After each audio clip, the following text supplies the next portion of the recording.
morning, guys. Today I'm actually going to take you to the only place in the house that you didn't get to see last week, which is our garden. We have like the most tiniest front piece of like garden, if you want to call it that.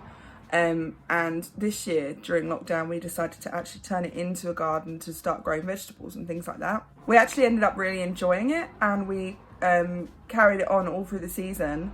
But now I have the horrible task of having to clean up all of the dead kind of plants. I've left the garden for quite a while. It's just one of those jobs that I just walk past and go, oh, I'll do that tomorrow, and then I never end up doing it. So it has to get done. And yeah, you can see all the dead rotting plants I have at the front of my house. Some of them are still growing vegetables, to be fair. So I'm going to take you outside to our garden to have a little look at the really sad looking patch of brown, and I'm going to try and sort through it with you today. I'm also going to try and seed save as well and see if I can find any seeds that I can use for next year. So gardening is actually something that I got into at the start of the year, a little bit before COVID, I would say. I actually watched a few people here on YouTube. One of my favourites is Roots and Refuge. If you watch Jessica, she's so lovely and she has like the most amazing garden ever. And I really wanted to give it a go. I've done it before. I did some things where I like grew some beans and tomatoes all in like a little pot, and didn't ever change the soil or learn about fertilizing. Didn't really ever learn about compost. And they kind of just went really brown and woody, and I got like the most tiniest, grossest tomatoes off of it. So when it comes to gardening, doing your research and studying up on plants is very important. So I did do that this year, and we actually ended up growing quite a lot of things. We have had tomatoes, runner beans, broad beans, potatoes. We had one cucumber. We've had sunflowers, which we actually managed to grow, which was really cool, and strawberries, which gave me 2 strawberries. One actually got like ravaged by birds, and then the other one just like molded, so I never actually got to try strawberries off of my strawberry plant, which is sad, but I'm going to keep her hopefully till next year. We really ended up loving it, especially as a family, because we homeschool as well. It was a really good project to do with the kids, and we found like, especially my middle child, Elowen, she absolutely loved gardening. You can't get her out of it. And she'd be picking stuff, whether it was ripe or not. I lost a lot of tomatoes that way. She really thrived in a garden environment, and we don't really have a garden. We do live in a maisonette. If you haven't checked out our video of our house tour and our moving story, then I'll link those ones down below. But it just was really fascinating to see a child actually like soak it all in, and she's still to this day, she absolutely loves it. So we're really planning on hopefully gardening in the new year, wherever we end up being. Hopefully we won't still be here. To any of those homeschooling mamas, like, get them gardening, and they love it, and they do like all the work for you as well. Sometimes it's great. They also do like pick things that they shouldn't, but yeah, it's a really great learning resource, and it's so hands-on as well. So I would really recommend gardening, and I would also recommend watching Roots and Refuge, because she's amazing, and I will also link all of that stuff below as well. So yeah, if you aren't already, then please subscribe. It would do me wonders to keep this channel going, and it's lovely to see that we actually have got a few subscribers now. So hello to all those subscribers, it's lovely to see ya. Give it a like if you liked it. You can dislike it if you want, I wouldn't put it past you, and comment below. I'd love to start some conversations going. I actually write a blog as well, and that's like the most fun thing, is to kind of get everybody else's opinions and like start conversations. And I really love the idea of having like a community here, and that's kind of partly why I wanted to build a channel. Yeah, we post every Saturday here on YouTube.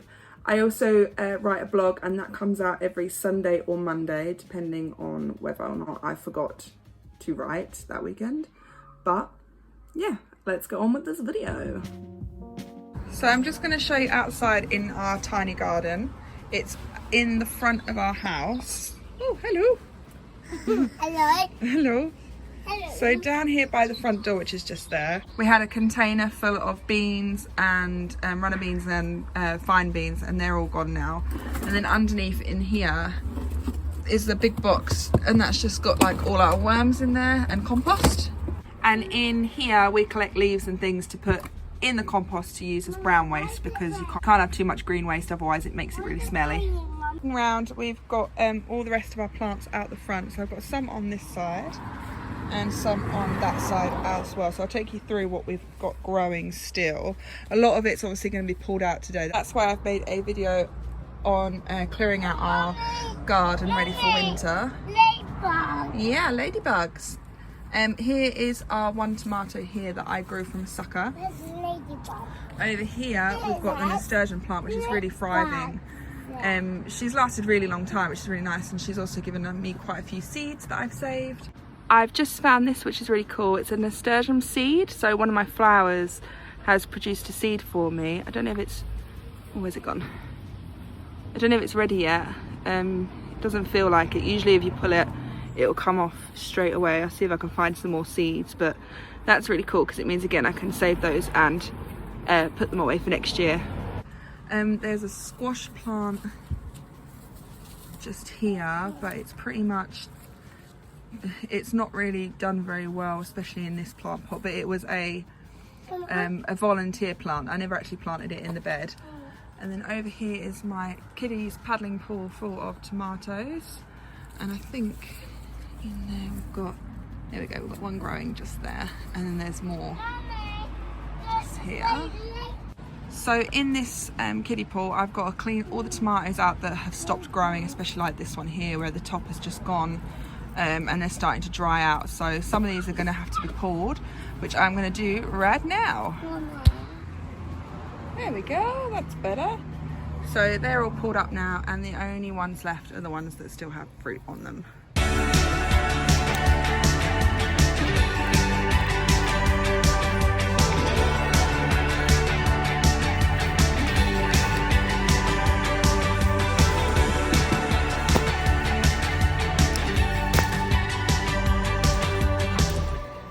Don't know if you can actually see, but I'm actually growing like little mushrooms on one of my sticks that supports this tomato plant that I'm going to take out. How cool is that? Grew little mushrooms. That's so funny. I can't. Pull it! What do I have to? Pull the tomato. I actually found some really red tomatoes, but unfortunately I was a bit too late with these ones. They've split really badly, so they're kind of inedible. But what I will do is I will take the seeds out because they're really big and they should be really good for planting again. So I'll ferment these seeds, which I'll show you later, and use them for next year. So it's really cool to sometimes seed save. It saves a boatload of money when it comes to picking out seeds for the new season, and it means that you've kind of carried on a generation of plants, which I think is really cool. So I'm going to definitely save these ones. And there's a couple more as well that I found that were a bit yucky. What I'm going to do is I'm going to scoop out all these seeds, pop them in the jar here, and then fill it with water. And what happens is the coating, like the little gelatinous kind of coating that tomato seeds have, as well as like cucumbers and other things like that, will kind of dissolve and come off.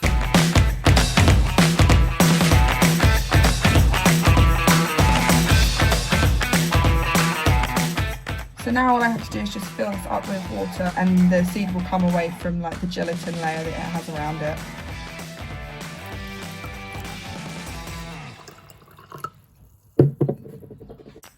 So now all I have to do is leave this jar of the tomato seeds in the water, and what's going to happen is the seeds will stay at the bottom, and then hopefully like all the jelly parts will kind of like float to the top.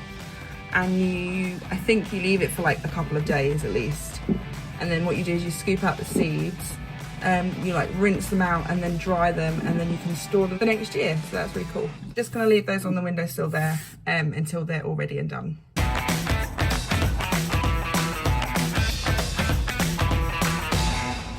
So in these two buckets here, I've actually got some potatoes growing in this one and in that one as well. I basically cut some eyes off some Maris potatoes that I got from work and stuck them in here, and now they are growing very nicely.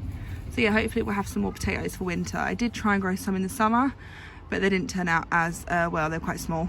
Over here I have some more beetroot growing. Our beetroot have actually grown really well so far, so I planted some more, and they're still doing really well. So they're only teeny tiny at the moment, but they will grow to be quite big, because the last one I grew was very big. So we're looking forward to some more beetroot, and you can also obviously eat the leaves as well. There's some corn over here which actually didn't really do that well. We have some kernel somewhere. Oh, there's one. There's one here, but it's pretty, like, if you feel it, it's pretty empty. So they didn't really, I'll show you the inside of it. So yeah, unfortunately our corn didn't really thrive. It looks like this on the inside, and most of the plant is already dying. So I'm going to be pulling these ones out as well and emptying the bucket. So I will do that now.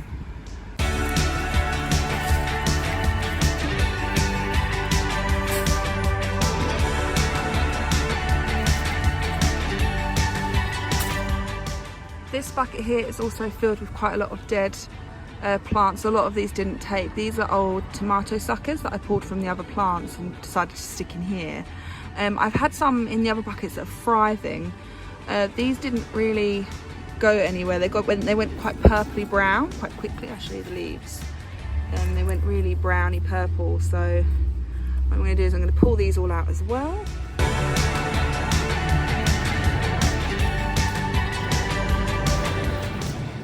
Cleared up now as well, which is looking a lot better. The rest of these tomato plants are also all completely dead now. They're not giving me any more tomatoes, so I'm gonna pull these up as well.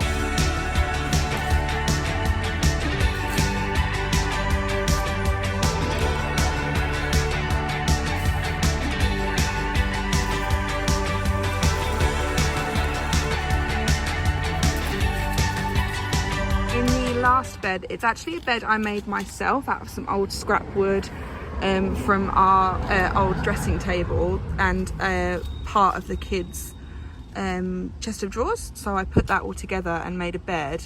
In the end there's a strawberry which I really want to keep for next year, so I'm going to transplant her into another box. And then here I've got my sunflowers, which are all dried up now and are ready to kind of, and what I'm going to do is I'm going to head them, which I'm going to cut the heads off, put them inside, and hopefully harvest the seeds from these as well to either eat or replant again next year. So that's going to be really good as well. So I've got 3 of those as well, and there's one just here. So I'm going to take all the heads off of those.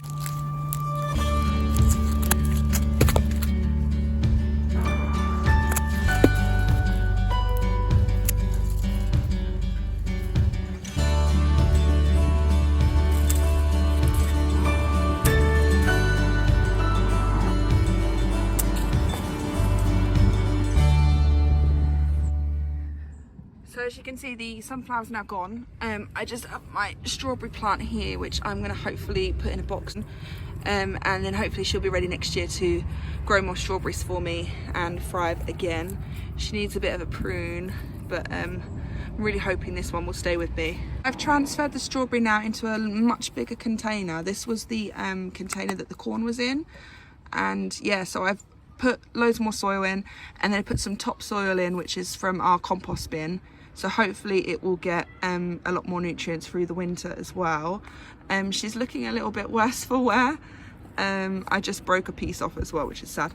And I'm pretty sure you have to cover strawberries, but I'm not sure. Comment below if you know whether you have to cover strawberries during the winter, but I'm pretty sure I read that somewhere, that you have to cover them up to keep them from like dying in the frost. Not sure though, so I will have to work that one out. But yeah, she's going to just sit in the pot there, and then that bed over there is now completely empty. And what I'm going to do is probably get rid of it, because if we're going to be moving house quite soon, I don't want too many beds filled with soil and plants and things, so I'm going to have to empty a few out anyway. And this has still got a squash plant, which is a really woohoo long squash plant, but I snapped it I think at some point, and it's not really been growing that much anyway. We've had a few flowers from it, but no female flowers, so I'm probably going to have to pull that one out as well. There's actually been many a time where I've loved just sitting out here. We had a really great summer this year in the UK, and it was just so nice to just sit, be with nature and with the plants, especially because we couldn't really go anywhere either. it definitely became like my happy place. And I really think that it's such a great tool to use, especially with things that go on like that, when everything starts getting out of control like it did. It provided such solace, and it just quietened my mind, and I felt so peaceful. So being out here really, really helped, and just watching nature and the life cycle of all the bugs and things is really, like, you get to know when, like, the seasons of when different types of creepy crawlies come out. We got dragonflies in late September, the ladybugs came out before that, the ants came before that. That was horrific. They ate everything. And then the wasps, and just the ecosystem. If you stay still long enough, you can really appreciate every little detail around you. And that really made a difference for me, especially, to have this kind of area to really rely on during really problematic times. Around the back of our house, we've also got this kind of setup just here, where the rest of our vegetables are. A lot of them did get eaten up completely by caterpillars, so I just decided to allow them to have these ones. They just weren't growing. They got eaten every 5 seconds. A lot of butterflies came round and laid lots of eggs. So we had to sacrifice a lot of our vegetables around the back here, especially the cabbages and the kale. They don't actually touch any beetroot, so I've got a lovely big beetroot just down here. Just take you further down. And she is going to be probably pulled in the next couple of days, and then this whole bed has got some baby beetroot growing in here as well, ready for winter time. But yeah, a lot of these little buggers decided to eat most of my vegetables around the back here, which is a bit annoying. So what I'm going to do is I'm going to leave most of these because they are still around and they're not harming anyone. So I'm just going to leave these for the caterpillars, and then they will be the last beds I'm going to clear out eventually. Here's where a lot of our squash were. I have one big squash just here who's still hanging on, but the rest of the plant looks pretty knackered. It's not really grown much further, and a lot of it died, so I don't know whether it's putting all its energy into this one squash. I'm not really sure when this is going to be ready, but I'm going to leave it on as long as possible and hope that it gets ripe enough that I can pick it before it falls off and goes rotten. But yeah, how cool is that? Never grown a squash before. There's some old squash plants here as well that didn't really end up thriving too well. So I'm going to pull these ones out, and I'm going to use the bucket to plant some of my aloe vera babies in, so that they hopefully grow a lot bigger than what they are, because they're not really doing very well in the small containers that they're actually in at the moment. So this one's going to be for aloe vera, and this one's completely empty. It did have a squash plant, but that died pretty quickly, and I'm going to use this one as well. And then this is my cucumber, and she was dying, as you can see around here. It's all pretty dead, but then right at the bottom she's decided to start growing some new cucumbers. If you look really closely, you can see a couple of these are all ones that didn't really make it. There's a couple here, and there's one here that's dying, but this one here is like really thriving. I'm gonna have to leave it a little bit longer. I was gonna pull it up, but I'm actually gonna leave it for the meantime, just where it is at the moment. We got one carrot. We got one carrot. Yeah, it was too little. Carrot. It was too little. It's a very little carrot. Yeah. Did you enjoy the gardening? Yeah. Why did you like it? Because I love gardening. Yeah? Why is that? Because it's really fun. Why is that? Because we have to pull all the vegetables out. We do get to pull the vegetables. See? Told you, they like to pull the vegetables out. And we like picking tomatoes ready. We do, when they're ready. What colour are they when they're ready? Red. Red. We're done. So that's the end of our garden tour and our kind of preparation for getting it ready for the winter time / moving out. I hope you enjoyed the video, and we hope to catch you next week. Say bye. Bye-bye. Bye. Bye. What are you doing? It's gonna be too, I mean, I don't want too many, if we're gonna be moving house, like traffic. carrot. I think carrot. Oh, some my feet. Your feet. Yeah, some my feet. Of that one. Yeah? What's that one? Ozzy. That's Aussie. Yeah. And put them in another pile until I decide to get rid of that pile. I don't know what I'm talking about anymore.